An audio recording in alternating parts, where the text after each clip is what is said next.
Hi hello வணக்கம் and welcome to this is movies review Tamil. இந்த movie ரிவ்யூவில் துருவிக்ரம் நடிப்பில் வெளிவந்திருக்க பைசன் காலமாடான் இந்த மூவியோட ரிவ்யூ பற்றி தான் பார்க்க போகிறோம். ஸோ இந்த படத்தோட ஒன்லைன் ஸ்டோரி என்னன்னு கேட்டிங்கன்னா, படத்தோட ஸ்டார்டிங்லேயே படத்தோட ஹீரோவான துருவிக்ரம் ஒரு பெரிய கபடி பிளேயர் ஆகணும்னு சொல்லிட்டு நினச்சிட்டு இருக்காரு. ஆனால் இவருக்கு முட்டுக்கட்டை போடுற விதமும் அந்த ஊர்லேயே ரெண்டு ஜாதியினருக்கு இடையில அடிக்கடி பார்த்தீங்கன்னா மோதல் வந்து நிறைய வெட்டுக்குத்து ஆகிக்கிட்டு இருக்கு.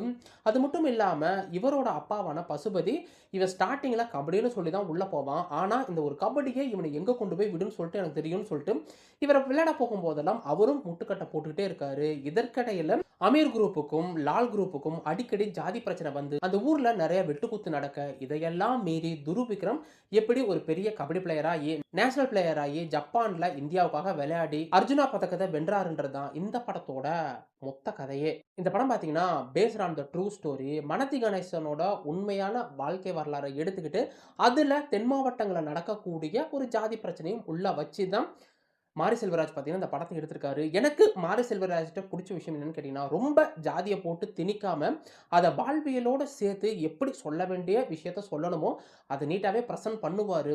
பெருசா ஜாதியெல்லாம் போட்டு அத புல் பண்ணாம போற போக்குலயே செல்லக்கூடிய அந்த விஷயத்த பார்த்தீங்கன்னா, மாரி செல்வராஜ் அழகாவே பிரசன்ட் பண்ணியிருக்காரு. என்ன கேட்டீங்கன்னா, இந்த படம் நின்னதுக்கு காரணம் ஸ்டோரியோ, ஸ்கிரீன் பிளேயோ இல்லைங்க. கண்டிப்பா எல்லாரோட பெர்ஃபார்மன்ஸ் தான். எல்லாருமே பார்த்தீங்கன்னா, அவ்ளோ நீட்டான பெர்ஃபார்மன்ஸே குடுத்திருக்காரு. எல்லாத்துக்கும் கேரக்டரைசேஷன் மாரி செல்வராஜ் நீட்டா எழுதி, அது ஆர்டிஸ்ட்டையும் வேலை வாங்கியிருக்காரு. சார்பட்டா பரம்பரைக்கு அப்புறம் பகவதிக்கு பார்த்தீங்கன்னா, நடிக்க நெறைய ஸ்கோப் கிடைச்ச ஒரு படமா தான் இந்த படம் இருந்துச்சு. அவர் எந்த அளவுக்கு கபடிய நேசிக்கிறாரா இருக்கட்டும், அந்த ஊர்ல நடக்கக்கூடிய பிரச்சனையா இருக்கட்டும், அதுல ஏற்படக்கூடிய எமோஷனல் சீக்வென்ஸ்ன்னு சொல்லிட்டு பசுபதி பார்த்தீங்கன்னா, நீட்டாவே பிரசன்ட் பண்ணியிருக்காரு. துர்கு விக்ரம பார்க்கும்போது ஒரு 20 நிமிஷம் கூட இந்த படத்துல அவர் பேசியிருக்க மாட்டாரு. மோஸ்ட்லி அவருக்கு டயலாகே இருந்திருக்காது. ஆனா, இந்த படத்துல ஒரு கபடி பிளேயர் எப்படி இருப்பானோ, ஒவ்வொரு டைமும் நம்ம மேல வரும்போது, ஏதாச்சும் அந்த ஜாதி பிரச்சனையா இருக்கட்டும், மத்த விஷயங்கள்னு சொல்லிட்டு நம்மள டம்ப் பண்ணும்போது, எதுவுமே நமக்கு ஈஸியா கிடைக்கல. ஒவ்வொரு விஷயத்துக்கும் நம்ம போராடிக்கிட்டு தான் இருக்கோம்னு சொல்லிட்டு, அந்த வாழ்வியல அடிப்படையா வச்சு ஒரு இளைஞனோட மன போராட்டமா இருக்கட்டும், லட்சியத்த மட்டும் தான் நோக்கி ஓடக்கூடிய அந்த விஷயம்னு சொல்லிட்டு துரு விக்ரம் நீட்டாவே பெர்ஃபார்ம் பண்ணியிருக்காரு. என்ன கேட்டீங்கன்னா, எமோஷனல் சீக்வென்ஸா இருக்கட்டும், மத்த சீக்வென்ஸா இருக்கட்டும், ஒரே மாதிரி ரியாக்ஷன் மட்டும் தான் இருக்கும். அத மட்டும் இன்னும் கொஞ்சம் பெட்டரா ட்ரை பண்ணியிருக்கலாமோன்னு தோணுச்சு. இத தவிர துரு விக்ரமோட அக்காவா ஒருத்தவங்க வருவாங்க. அவங்களுமே நீட்டான ஒரு பெர்ஃபார்மன்ஸே குடுத்திருப்பாங்க. ஹீரோயின் ஒரு இலவச இணைப்பு தான். அவங்களுக்கு இன்னும் கொஞ்சம் பெட்டரா கேரக்டர் எழுதியிருக்கலாம். லாலா ஆகட்டும், அமீரா ஆகட்டும், அவங்க வந்து பார்த்தீங்கன்னா, கொஞ்சம் நெகட்டிவ் ஷேட் இருக்க மாதிரி கேரக்டரா காட்டியிருந்தா கூட, அதுலயும் கொஞ்சம் பாசிட்டிவா தான் காட்டியிருப்பாங்க. இந்த படத்துல பெருசா வில்லன்னு யாருமே இருக்க மாட்டாங்க. சிச்சுவேஷன் மட்டும் தான், அதுவும் ஜாதி மட்டும் தான் வில்லன்னு சொல்லிட்டு ஒரு போர்ட்ரேட் பண்ணது ரொம்பவே நல்லா இருந்துச்சு. இது தவிர ஸ்டோரின்னு பார்க்கும்போது ஒரு sports come emotional drama movie அப்படின்றப்ப, ஸ்போர்ட்ஸ்‌க்கு இம்பார்ட்டன்ட் குடுத்து தான் எழுதியிருக்காங்க. ஆனா படத்தோட ஃபர்ஸ்ட் ஹால்ஃப்ல பார்த்தீங்கன்னா, அந்த கிராமமா இருக்கட்டும், அதுல நடக்கக்கூடிய வாழ்வியல் சம்பவமா இருக்கட்டும், 2 ஜாதிக்கு இடையில ஏற்படக்கூடிய சண்டையா இருக்கட்டும், ஒரு ஆட்ட வச்சு ஒரு சீக்வென்ஸ் நடக்கும். அதிலேயே அந்த மக்கள் எந்த அளவுக்கு காட்டுமிராண்டித்தனமா இருக்காங்கன்றத பார்த்தீங்கன்னா, மாரி செல்வராஜ் நீட்டாவே பிரசன்ட் பண்ணியிருந்தா கூட, கதைக்களம் செகண்ட் ஹால்ஃப் போகும்போது பெருசா எங்கேயுமே செல்ஃப் எடுக்கல.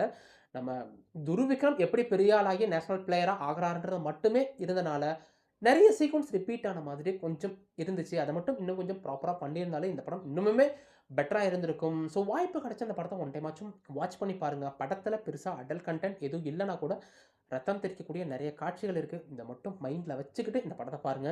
மொத்தத்துல இந்த பைசன் காலமாடான் எப்படி இருக்குன்னு கேட்டீங்கன்னா, இந்த படம் ஒரு ஸ்போர்ட்ஸ் கம் எமோஷனல் டிராமா மூவியா இருந்தா கூட, ஸ்டோரி, ஸ்கிரீன் பிளே ஒரு பக்கம் விடுங்க. எல்லாத்தோட பெர்ஃபார்மன்ஸ்ல தான் இந்த படம் நின்னுச்சுன்னு சொல்லுவேன். பசுபதிலாம் கிளைமாக்ஸ்லாம் அந்த போலீஸ்கார்ட்ட பேசக்கூடிய சீக்வென்ஸ்லாம் டாப் நாச்சா இருக்கும். பசுபதிக்கு இந்த படம் ஒன் ஆஃப் த பெஸ்ட் ஃபிலிமா இருக்கும். துருவிக்ரம் அந்த படத்திலே மொத்தமா 20 நிமிஷம் கூட பேசியிருப்பாரான்னு தெரியல. மொத்த படத்தையுமே பார்த்தீங்கன்னா, பெர்ஃபார்மன்ஸ்லயே ஹோல்ட் பண்ணி எடுத்துட்டு போயிருக்காரு. அந்த இளைஞனோட வலி எப்படி இருக்குன்னு சொல்லிட்டு துருவிக்ரம் அந்த கேரக்டராவே வாழ்ந்திருக்கான்னு தான் சொல்லுவேன். இத தவிர கொடுத்த ரோல எல்லாமே நீட்டா பண்ணியிருந்தா கூட, படத்தோட ஃபர்ஸ்ட் ஹால்ஃப் பார்த்தீங்கன்னா ரொம்பவே நல்லா இருந்துச்சு. பட் செகண்ட் ஹால்ஃப் கதைக்களம் போகும்போது நெறைய சீக்வென்ஸ் ரிப்பீட்டட் ஆன மாதிரி தான் இருந்துச்சு. அத மட்டும் இன்னும் கொஞ்சம் பெட்டரா ட்ரை பண்ணியிருந்தா, இன்னமுமே இந்த படம் பெட்டரா இருந்திருக்கும்.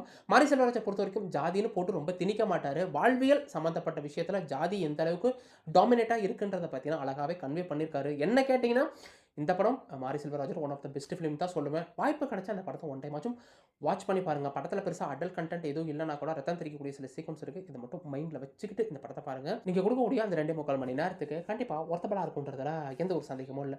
இந்த வீடியோ பிடிச்சதா வீடியோக்கு லைக் குடுத்துருங்க. அப்படியே சப்ஸ்கிரைப் பண்ணிட்டு பக்கத்துல இருக்க அந்த பெல் ஐகானை கிளிக் பண்ணிக்கங்க. இன்னொரு வீடியோ வந்து பார்க்குறேன். அதுவரைக்கும் என்ன கீப் வாட்சிங், keep supporting, subscribe to movies review Tamil.